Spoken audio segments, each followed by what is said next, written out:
So, Stephen, in your book, Enlightenment Now, and other works, you've been tarred and feathered, so to speak, as an optimist. I mean, you make the case that things are improving, and there's a number of public intellectuals who make the same sort of argument. Bjorn Lomborg, for example, Matt Ridley, Marian Tupy, all have detailed ways that the world has improved dramatically especially over the last 30 years, but certainly over the last 150. And yet we seem to be polarizing terribly at the moment. And so what do you think is driving that, given that, arguably things are better than they have been? Yeah, I tend to try to squirm out of the optimist pigeonhole, because I'm not arguing for looking on the bright side and seeing the glass is half full, but rather just basing your understanding of the world on data rather than journalism. The problem with journalism being that it is a highly non-random sample of the worst things that have happened in any given period. It is an availability machine in the sense of Amos Tversky and Daniel Kahneman's availability heuristic, namely our sense of risk and danger and prevalence is driven by anecdotes and images and narratives that are available in memory. Whereas since a lot of good things are either things that don't happen, like a country at peace or a city that has not been attacked by terrorists, which almost by definition are not news, or are things that build up incrementally, a few percentage points a year and then compound, like the decline of extreme poverty, we can be unaware, we could be out to lunch about what's happening in the world if we base our view on the news. If instead we base our view on data, then not only do we see that many, although not all things, have gotten better, not linearly, not without setbacks and reversals, but in general, a lot better. And it also, paradoxically, because as I've also cheaply put it, progressives hate progress. But the best possible case for progress, that is for striving for more progress in the future, for being a true progressive, is again, not to have some kind of foolish hope, but to look at the fact that progress has taken place in the past. And that means, why should it stop now? We know that it's possible. So that's the... do you think that it's a reasonable thing to do from a rational perspective to compare the present to the past rather than to, there is a tendency to compare the present to a utopian future. And that's kind of a cognitive heuristic, because we're always looking for ways to make things better. And I suppose that's that tendency taken to its extreme. But it does seem to me that some of the decrying of the current situation is a consequence of comparing it to hypothetical utopia instead of actual, other countries or other times. Yeah, utopia is a deeply dangerous concept, because people imagine a world without any problems. And since people disagree with each other, that means that in order to have complete harmony and agreement, you've got to get rid of all those nuisances, those people who are not on board with your plans for utopia, which is, of course, why it's been the utopians that have been the most genocidal regimes of history. Yeah. So I have a kind of a religious question to ask you about that. This is something I've been thinking about lately. In Christianity, broadly speaking, you could make the case from a psychological perspective that utopia is permanently forestalled into the future in the name of the afterlife or of heaven or something like that. So it's abstracted up into something that's then put in a distant place. And I'm wondering to some degree if that's not a consequence of attempts to remove the danger from assumptions of potential utopias here and now. Because I'd like to look at religious thinking from an evolutionary perspective or a biological perspective. And it's very curious to me that the idea of the utopia, let's say, would be forestalled in that way. Any thoughts about that? I know it's a strange question. Well, we have ideas about heaven that seem to be not universal, but there are features of heaven that seem to recur. Maybe we'll get into this later if we talk about psychedelics, but there are certain visions of heaven and hell. And so the idea of heaven, which often seems so perfectly beautiful, the idea of it's perfectly beautiful, but it's got its weird political problems. And these people, that just doesn't make any cognitive sense. Better to have it all be good and perfect and pure, and hell be all, perfectly terrible. I don't know what was motivating the early Christians. I have no insights into that, but a way that I do psychology, and actually Jordan, I know that you do too, because when we first met, you and I first met when I had my first job interview at Harvard in 1994, and you were the only person on the faculty then that I connected with, but we both bonded over an interest in Jung. And while I don't embrace the sort of the some of the more fanciful elements of Jung, but the idea of archetypes, the idea that there are images that occur to people around the world because they come out of our evolutionary past. Something about our minds readily imagines them because of something was adaptive long ago. And so that's what got me into the study of disgust and purity and pollution, was when I started reading ethnographies and seeing that all these cultures that never had any communication, many of them are island nations in the Pacific, they all had some similar ideas about purity and pollution. And so I would guess similarly with heaven and hell. Yeah, well, it's interesting to me that if earthbound utopias present a continual political danger in the way that we've been discussing, that one way out of that might be to permanently forestall it. Because, and we also talked archetypally already, because you guys mentioned the fact that it's easy for political discussions to degenerate into something like an archetypal struggle between good and evil, right? It's that base level category that seems to emerge and confuse things when they need to be more specified and precise. Jordan, you're supposing that there is some sort of an evolutionary system, that there has been enough competition between cultures that the ones that were utopian didn't win out, or you're assuming that somebody had access to enough data of world historical societies to realize that utopias tend to end in bloodshed. And guess what? Here we are in 2100, and while a few social scientists know it, most people are still, or many people are still utopian. So I think I would not look for some adaptive thing like, oh, the Christians were very wise in putting utopia impossibly far in the future because they knew that if they put it in the present, it'll be terrible. No, I doubt that. No, I wouldn't think they knew. I don't imagine it's anything that was planned. It just strikes me that the idea is so prevalent, that utopian thinking is so prevalent, that it might be necessary to develop a psychological mechanism to make its existence safe. I was thinking in some sense the same thing about ideas of God, because, and I don't know what you guys think about this, but it seems to me that it's possible that if there isn't a place in society for something like an ultimate value, then that degenerates down to the political level and starts to contaminate it. So if there is such a thing as a religious instinct, let's say, if it doesn't find its proper place that in abstraction, then you elevate other elements of society to the same level, and then that becomes dangerous.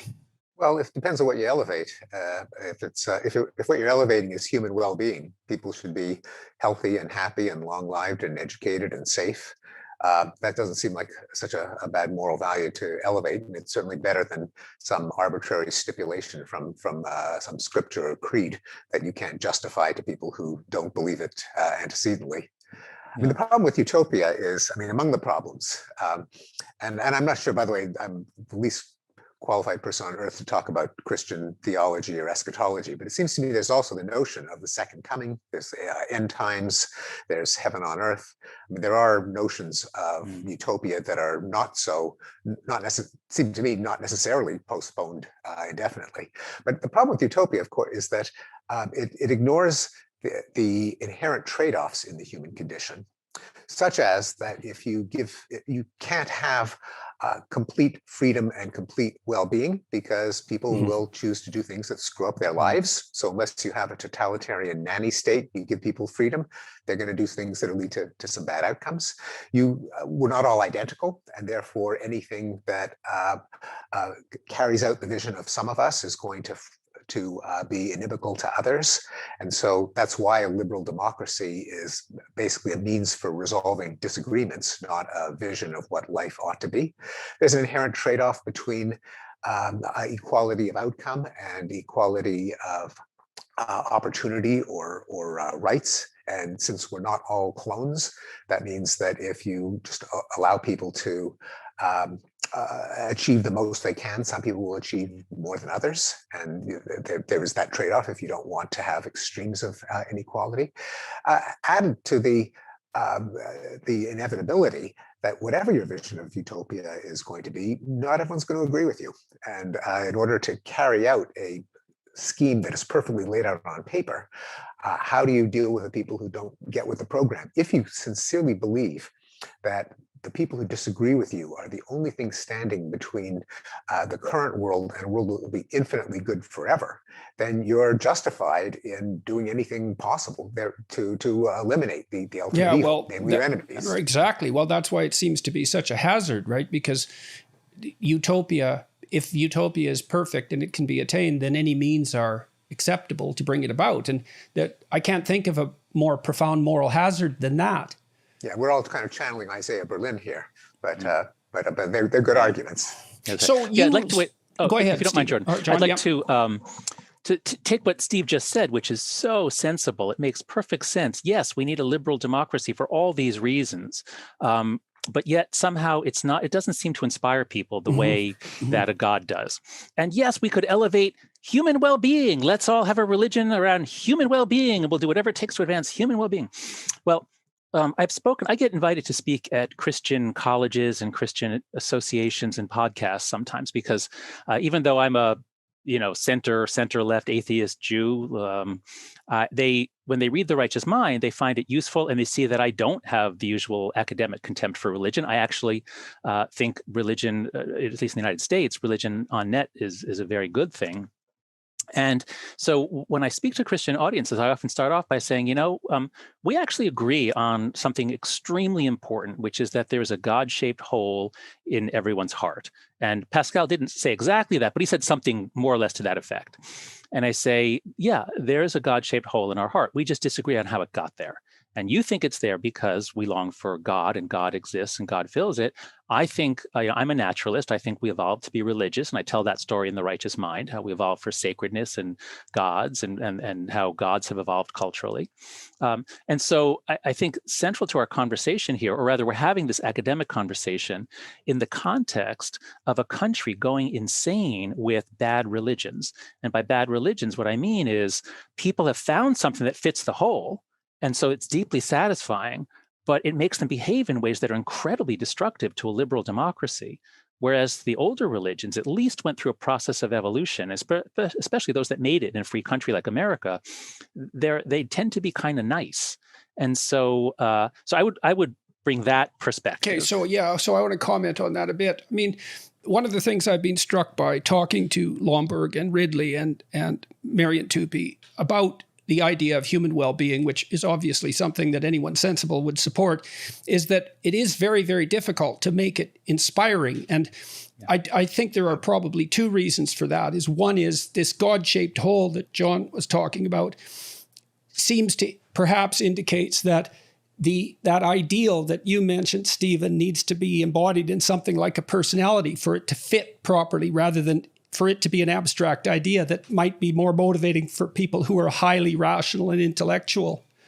And so it isn't obvious to me how an ideal of, say, incremental progress towards well-being, which might be regarded as a prime Enlightenment sentiment, can be fashioned in some sense so that it fulfills the psychological requirements that Jonathan was describing.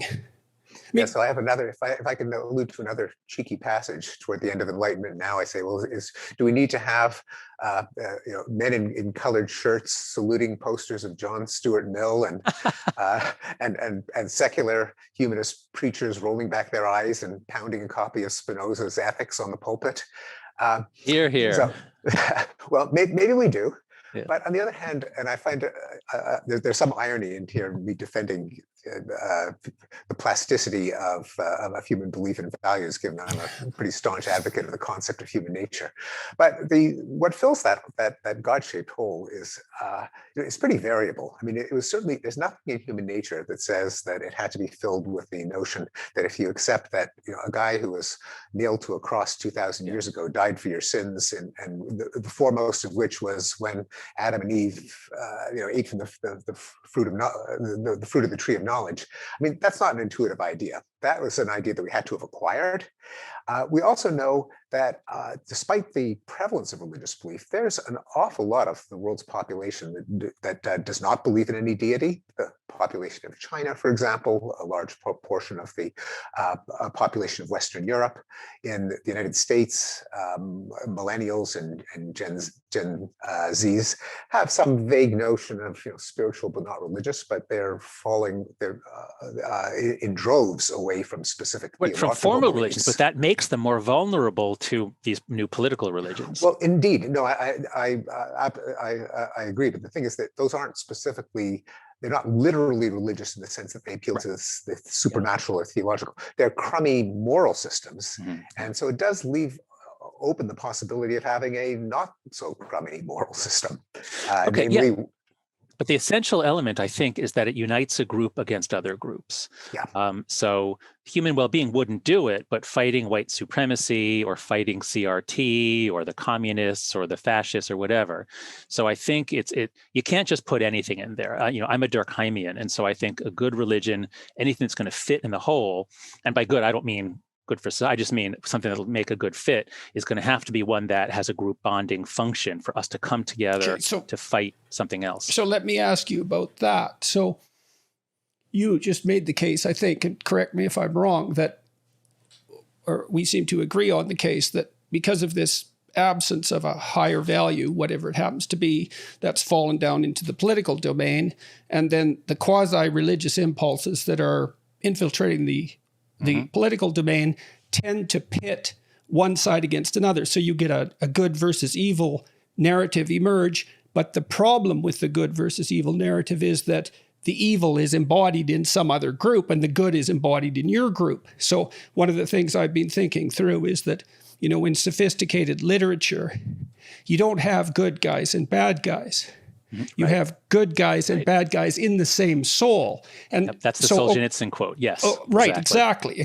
And you see that in sophisticated literature. Everyone knows that. So here's a thought. So if you don't have a abstract religious system that insists that the dividing line between good and evil is to be fought inside your own soul, so to speak, then it degenerates one step into a battle between good and evil in the outside world, with evil being conveniently located somewhere else. So, one of the things I think that Christianity did bring the world, and it had its roots in Jewish thinking as well, was that the greatest of evils was to be found within, not without.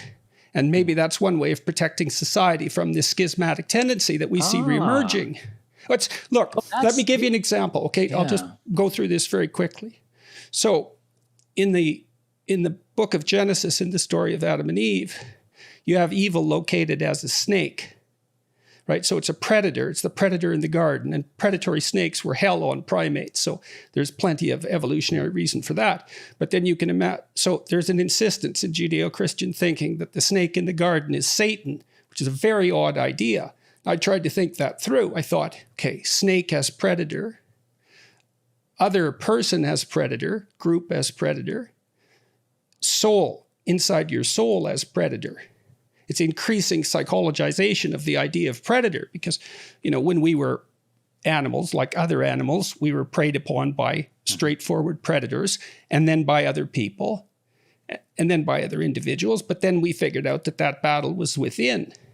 And if it isn't occurring within, then is it necessary that it is transferred to something that's occurring without? I really like your point about how believing in original sin or that the battle is within makes you less susceptible to a simplistic "we're good, they're evil" narrative.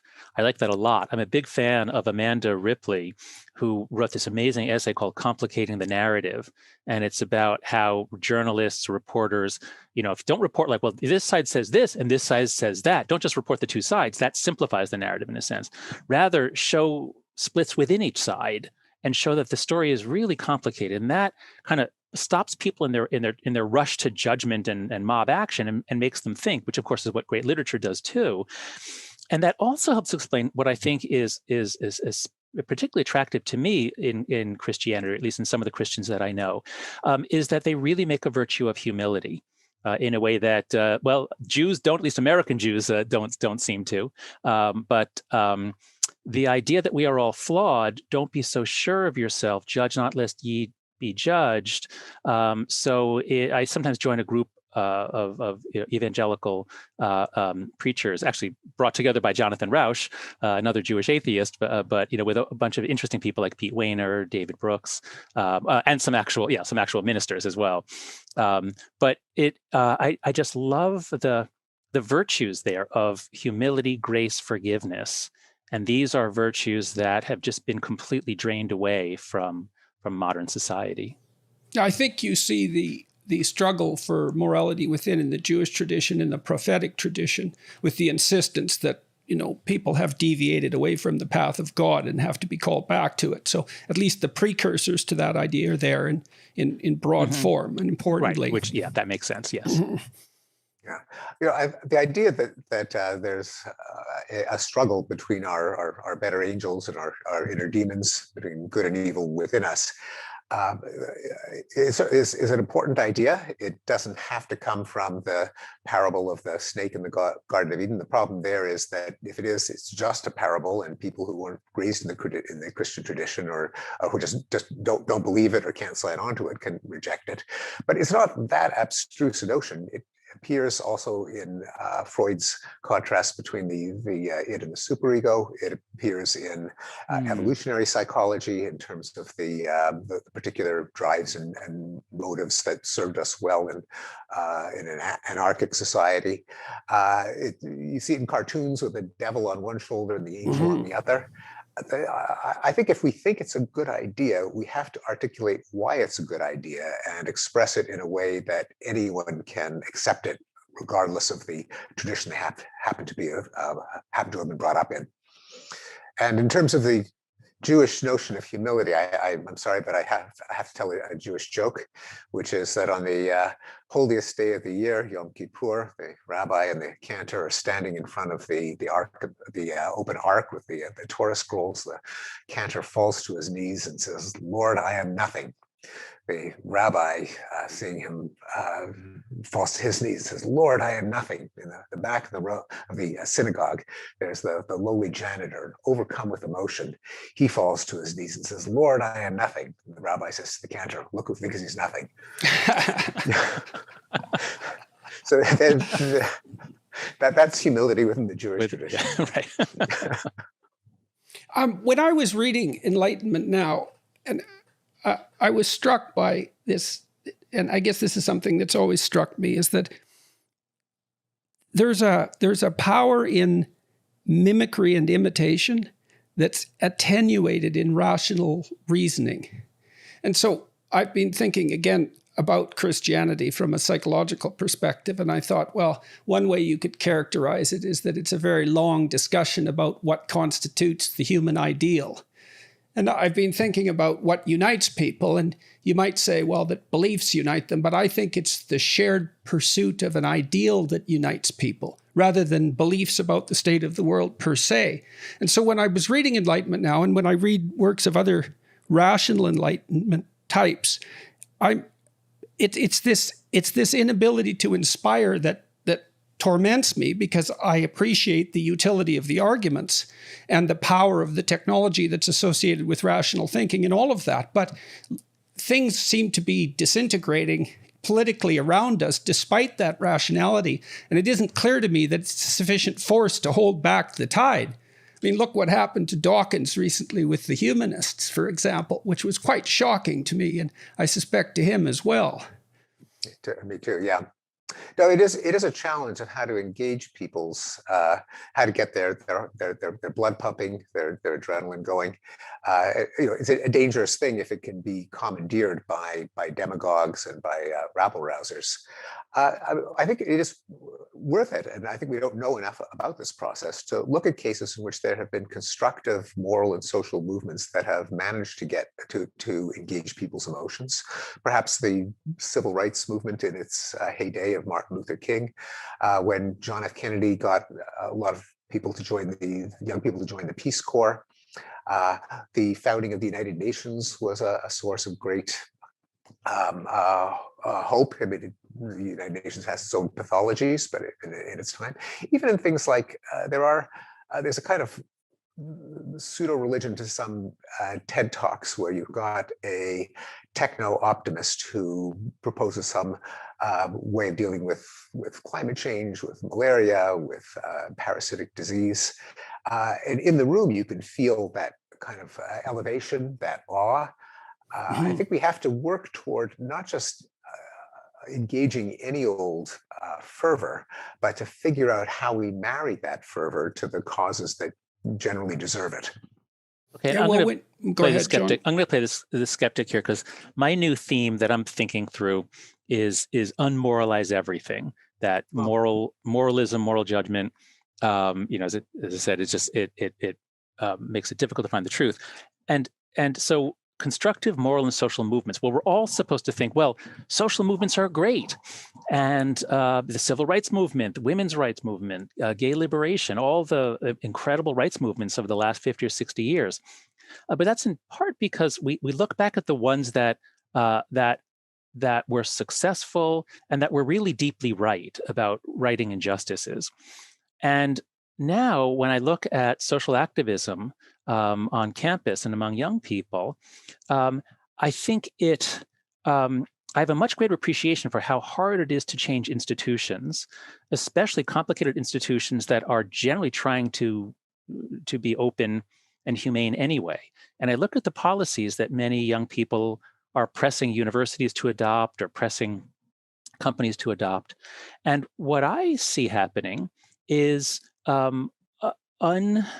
unmoored moralism, trying to change institutions without understanding them. And I'm beginning to think that social activism may on net be a negative thing to the extent that now it is governed more by the social dynamics of social media and self-presentation than by any real study of a problem and an attempt to come up with something that would work. So, that's blindness, isn't it? I mean, blindness. What do you mean? They're blind to what they're blind about? Yes, exactly. It's ignorance of it. Yeah. Well, if you put someone on the spot and you ask them if they could run a nuclear power plant, they'll say no. But if you ask them what should be done about the entire world's electrical grid, they'll tell you the answer. Mm-hmm. And that's a good example of not decomposing the problem down into units that could actually be addressed intelligently. But so you're noticing this activism and you're doubtful about its utility, and your solution, and we can talk about this more, is to take the moral fervor out of it. So I was thinking recently about Jean Piaget's argument. His final stage of cognitive development, hardly anybody knows this, but it was the messianic stage. Well, I've never heard about this. Absolutely. There's many things about Piaget that people haven't heard about. That messianic. His goal was to unite religion and science. Oh. Yes. I mean, Piaget is a very strange character, and all you hear about is the rational stage theory. But anyways, the last stage was the messianic.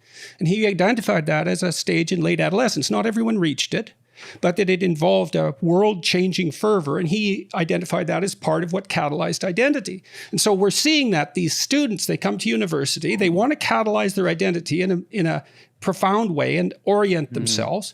And what seems to happen is the activist types tap into that and offer them a solution. And the solution seems dangerous, but it doesn't look like the intelligent people are offering anything that's useful as an alternative because they're not getting anywhere with it.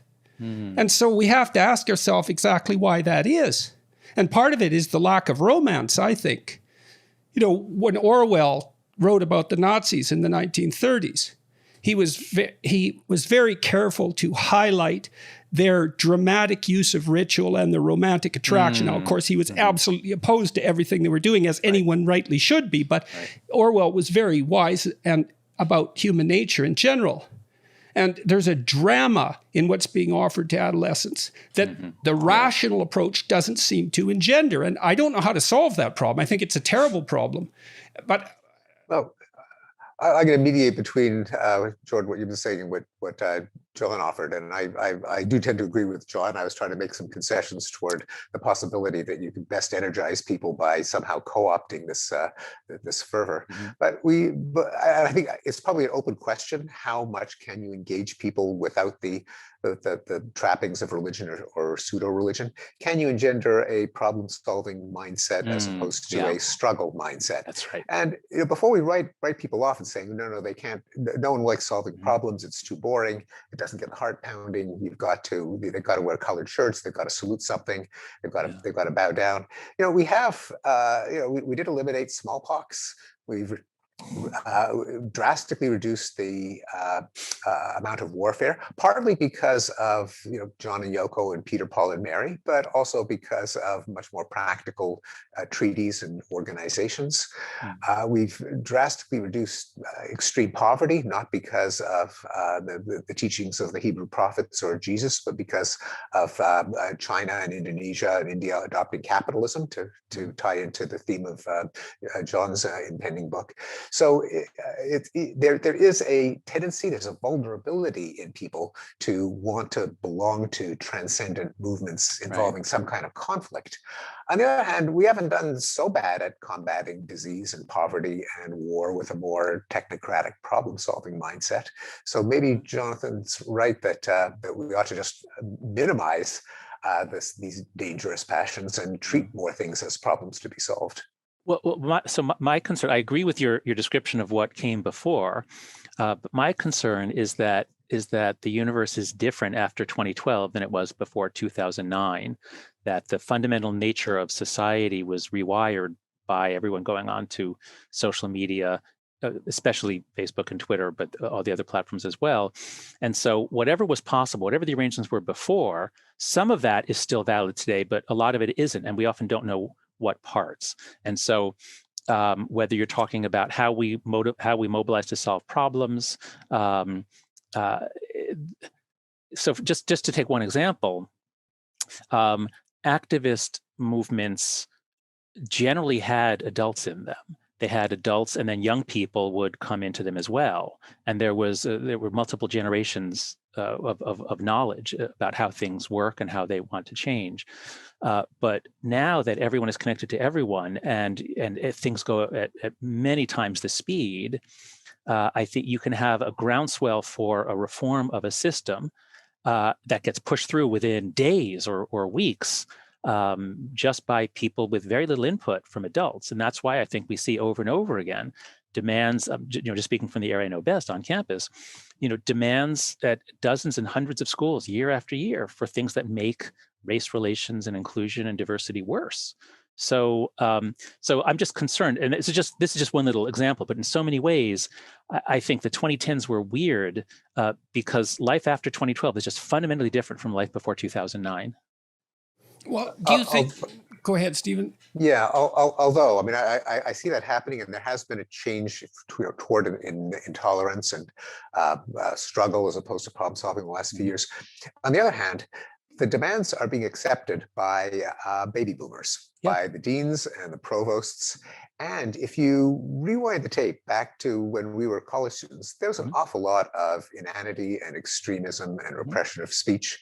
E.O. Wilson and Dick Herrnstein and Tom Bouchard and many others were canceled. There were posters. I have one from 1984, a talk for E.O. Wilson, Bring Noisemakers. And now the student activists of when we were students are now the deans and the provosts who are happily ratifying these extreme demands. At the same time, and we all know this from our students, this is not a uniformly woke generation. There are an awful lot of students who are intimidated into silence, and they think, gee, I must be the only sane person. Everyone else is crazy. And an awful lot of people are all thinking that. So I do agree that there is a problem of just mature judgment, but it isn't completely a cohort effect. And a lot of inanity in our generation. But that's my point, is that it's not a cohort effect. It's a change in dynamics.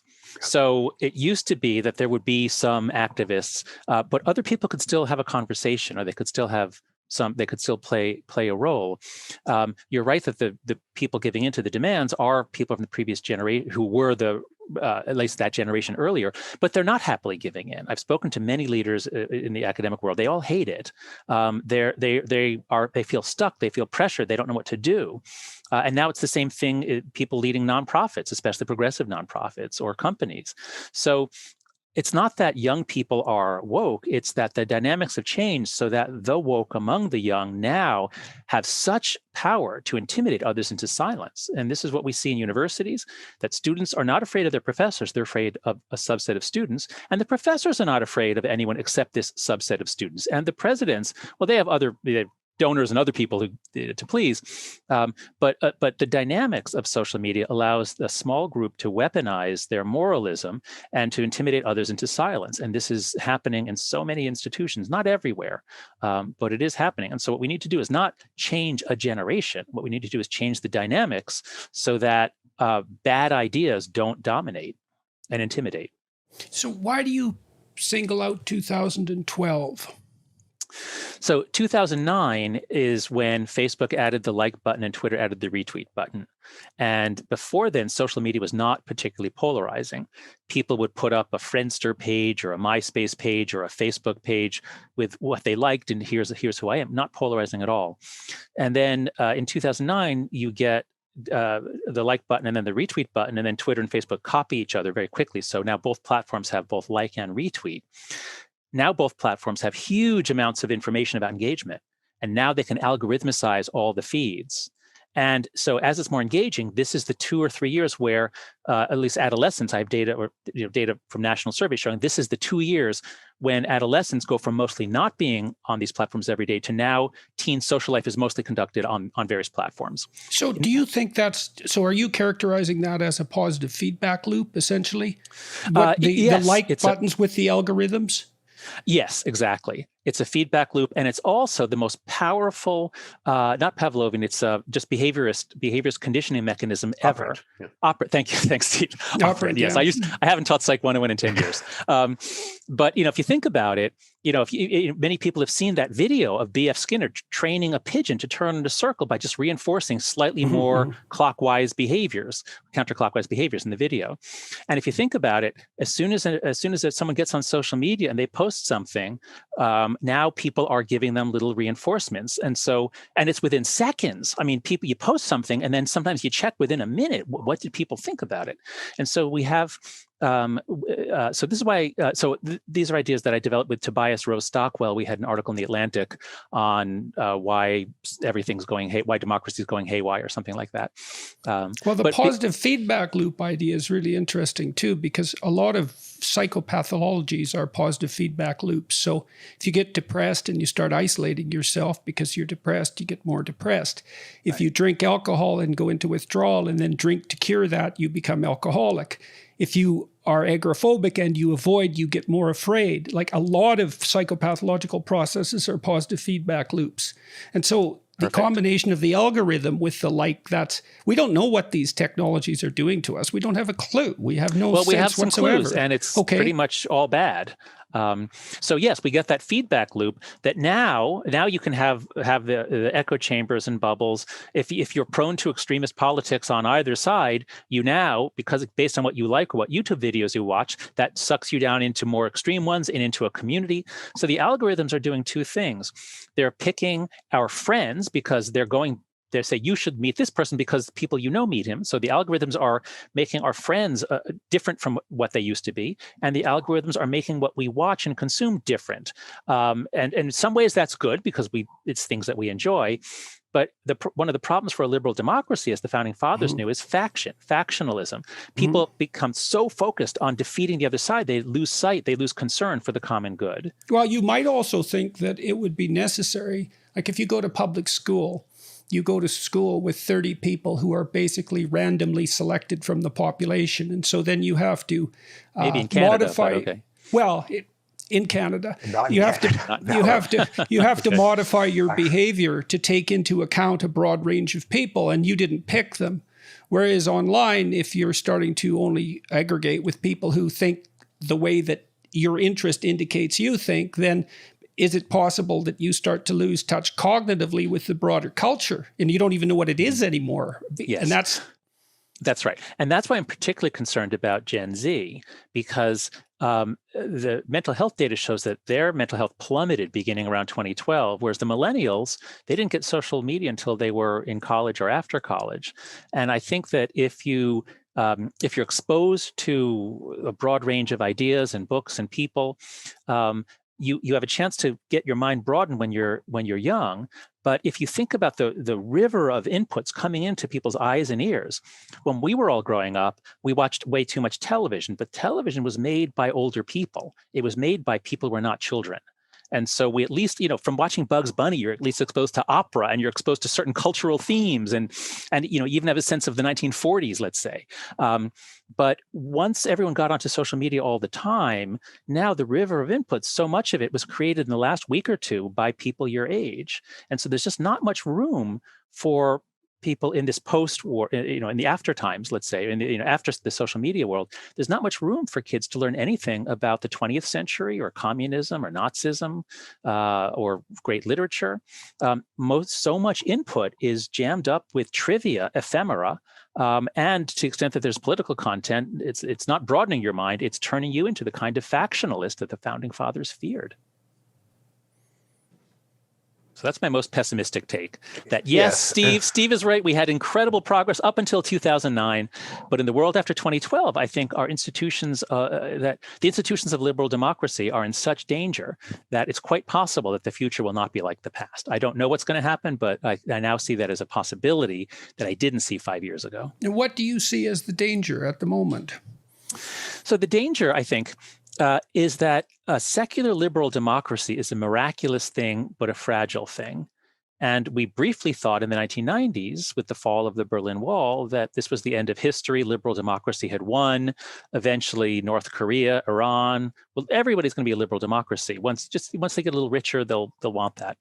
But now it's clear that the founders were right that a diverse democracy, a democracy per se, is very difficult, very fragile, and as Madison said, as violent in their deaths as they are short-lived in their lives. And so the 20th century, we had all kinds of centripetal pressures, including especially World War II, binding us together. We had briefly a centripetal media system where we all got the same news. So we had the high point of professional journalism. It wasn't that way before the 1920s, and it isn't that way after 2012. So there was this period where the institutions that grounded us to truth, or rather gave us a process by which we could make progress towards truth and weed out terrible ideas, that it turns out was just a temporary thing. And I see it fading away. And this is, so Jonathan Rauch has a book coming out in a week or two called The Constitution of Knowledge. Steve is going to cover a lot of this in his book on rationality. So let me kick it over to Steve. Steve, what do you see? Do you see that things are changing in the last 10 years or so in ways that are a danger to a liberal democracy such as ours? Some of them are, although in the last 10 years, globally, we've seen extreme poverty continue to decline. We've seen war decline after the blip from the Syrian civil war, which temporarily reversed the trend. We've seen movements like the legalization of gay marriage in the United States, the restrictions in the application of the death penalty. So there are a lot of these long-term movements that are continuing. And you also got to remember that in the 60s and 70s, for one thing, domestically, there were weekly bombings and riots with police shooting a dozen rioters a night. The Weathermen, the Black Liberation Armies, Mayanese Liberation Army. I'm getting all of that too. Oh yeah, things are materially things are continuing to get better. I give you all of that.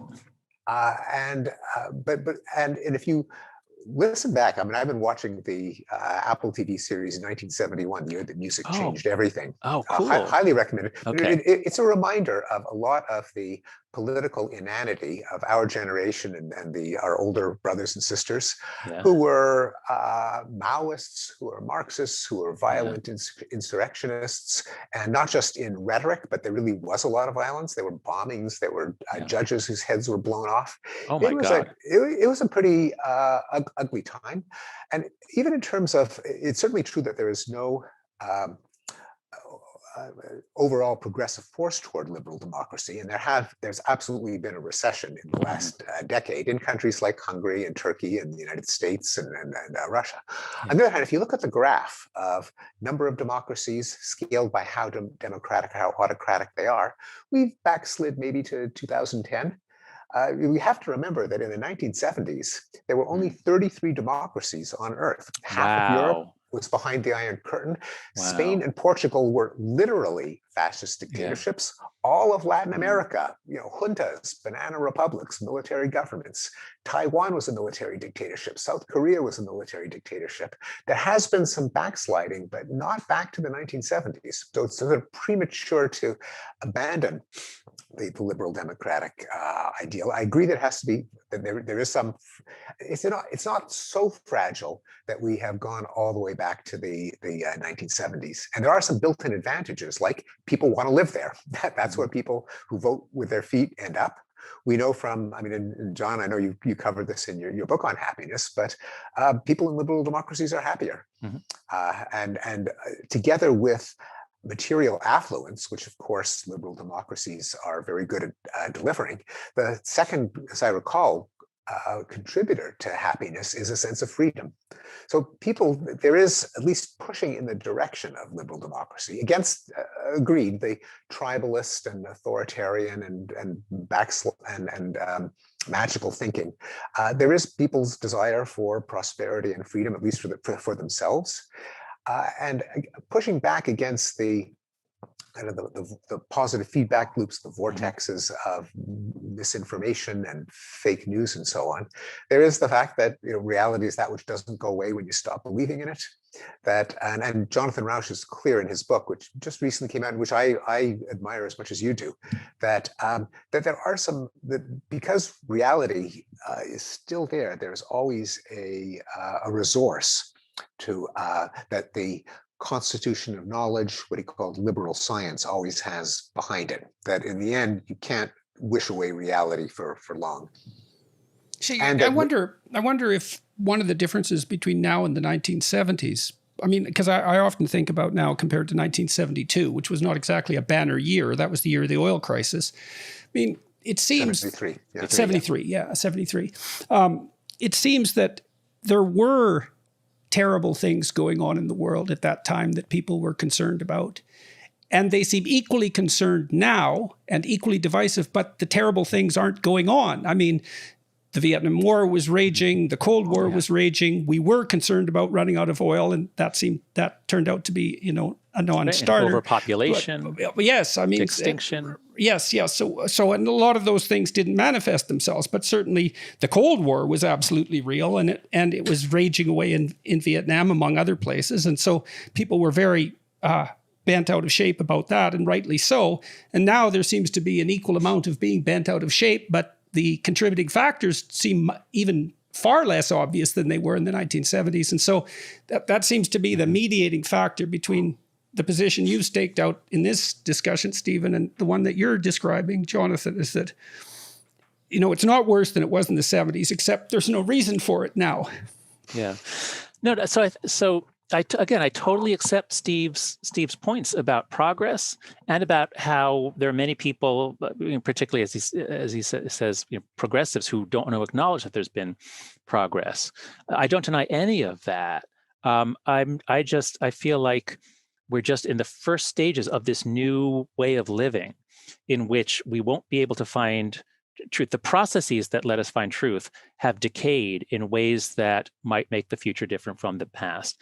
And so if you look at what is happening in journalism, and many people now, not just people on the right, but centrists and others are saying the New York Times is just not as reliable as it used to be, since it's committed itself. I heard a discussion, I think Andrew Sullivan said something like there was a memo went around that we need to make race part of every story.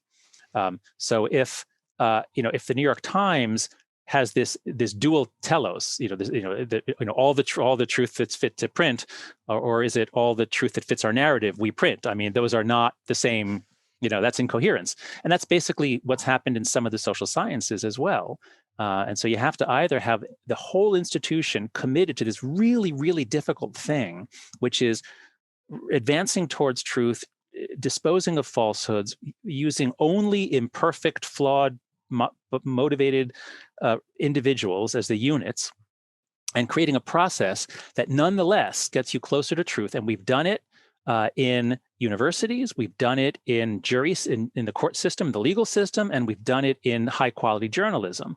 And now we need a truth. We need that truth, but we also need the truth that unites us, right? I mean, no.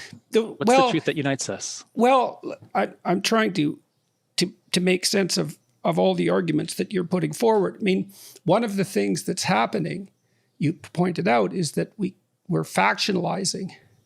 And each faction has its own representation of reality. Right. And back in the heyday of journalism, and it wasn't just journalism, because there was all sorts of central institutions that people trusted fundamentally. Right. And so those institutions were oriented towards the truth in principle, but they also united people. And so now you could say that one of the consequences of this remarkable technology that's put us all online is that, and this is part of what's undermining journalism, and that is everything has fragmented into 1,000 narratives or 10,000 narratives, and they all find their own community. And so it seems that the problem of truth has two elements then. What's the truth, and how is it that we share that across ourselves so that we can be united as a country or a state or whatever level of community you choose? Okay, I would just be wary of saying the truth that unites us as if we all need to believe one truth. I would rather say, if there is a possibility of finding truth, then at least we can have our disagreements within some realm of sanity where we might actually resolve problems or fix problems or make these massive advances on social problems. Once the ability to find any kind of truth goes away, then it's not that we're not, we can't unite around something. So, if you think about when 9/11 happened, within a week, we pretty much, there was common agreement about what had happened. Planes were sent by Al-Qaeda whenever we figured that out. And there were conspiracy theories that it was an inside job by Israelis, but those were fringe freak theories. Nobody really believed them.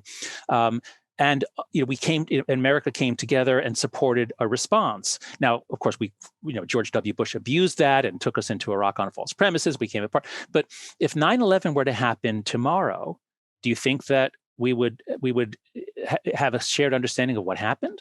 I don't. And in fact, it kind of did. We had the pandemic a year and a half ago, and it could have been a way to bring us together to solve this massive problem that we all faced.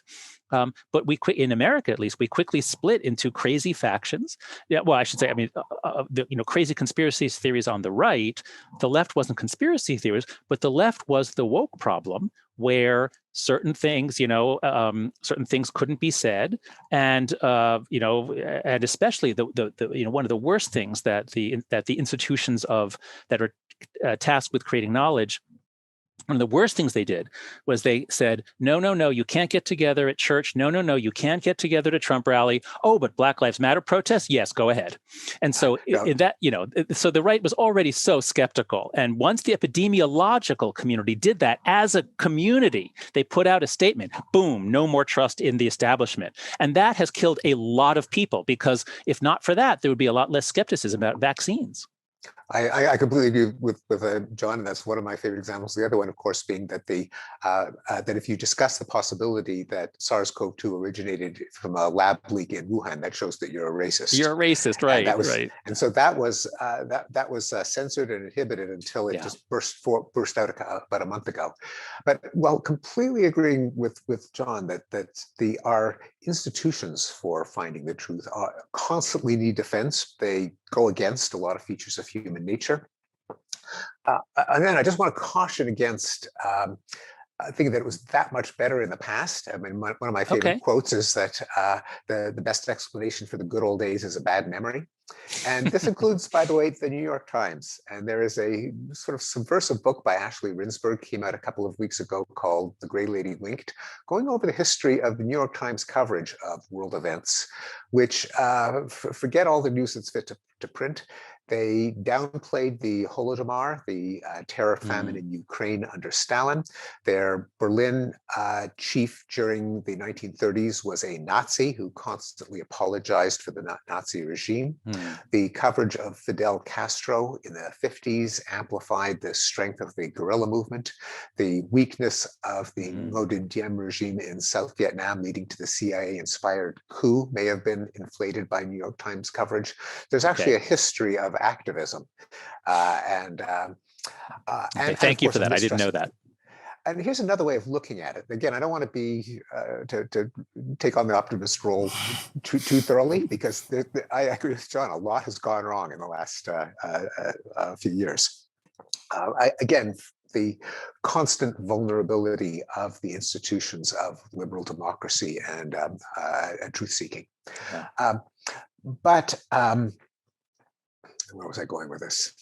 The best explanation is a bad memory. Yes, right. And the problem with an aphorism is that it makes you forget what the original point was. But it was a good aphorism. But it was a good aphorism. Well, we were talking about the New York Times and about the fact that it's never been what it was, and you walked through that and the fragment. Oh yes, here's one. Okay, now here it was. Okay, and one. I don't want to say it's a note of hope, that is, that it will inevitably get better, but rather it's pointing a way to what we ought to do if we want it to get better, which we may or may not succeed at. Right. Which is that every new medium opens up a kind of a wild west of apocrypha, of a carnival of nonsense. This happened with the printing press, the printing press, and with the mass production of newspapers and pamphlets and radio.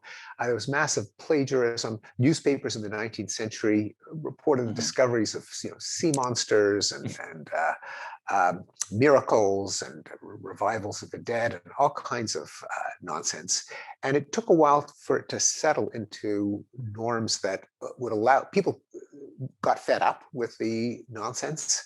They did gravitate to the more reliable sources, but it took a while for those norms and fact-checking mechanisms to be implemented.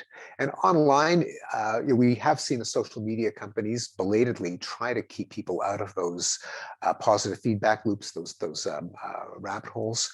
And we've seen, and this is a point that Jonathan Rausch and I independently made in our books, that online media can actually implement a regime of fact-checking and truth-seeking. We see it in the contrast between the social media like Twitter and Facebook, without the likes and the retweets, which seem to bring out the worst, and something like Wikipedia, which despite its early rough years, we all have to concede is really, really good. It's better than the alternatives. They do it because their rules of engagement were different in a way that, since it's a confounded experiment, we don't know what was the secret sauce, but some of them were the principles of commitment to objectivity, viewpoint neutrality, the mechanisms of peer correction under the but not devolving into flame wars, although it does happen in the Wikipedia talk pages. But somehow they managed to land on a set of rules that brought out a more rational side of us. And I think the question is, how do we isolate what they did right and apply it elsewhere? Right. Well, it's nonprofit, and it actually brings people together for different viewpoints. There's an article that came out 2 or 3 years ago showing that articles about politics and social science that had a political diversity in the authors were rated as higher quality than those that had less. So viewpoint diversity is rewarded. That's right. It's one of the essential features for a species that is so committed to confirmation bias and to finding whatever supports my side or what I've said publicly. So yes, Wikipedia hit on it found a way to harness viewpoint diversity to create a better product. And so yes, I think we should put John Stuart Mill up on a pedestal, and we should bow down to him, and we should have a new religion. We'll call it Millianism or millenarianism, or no, I don't know what, but something.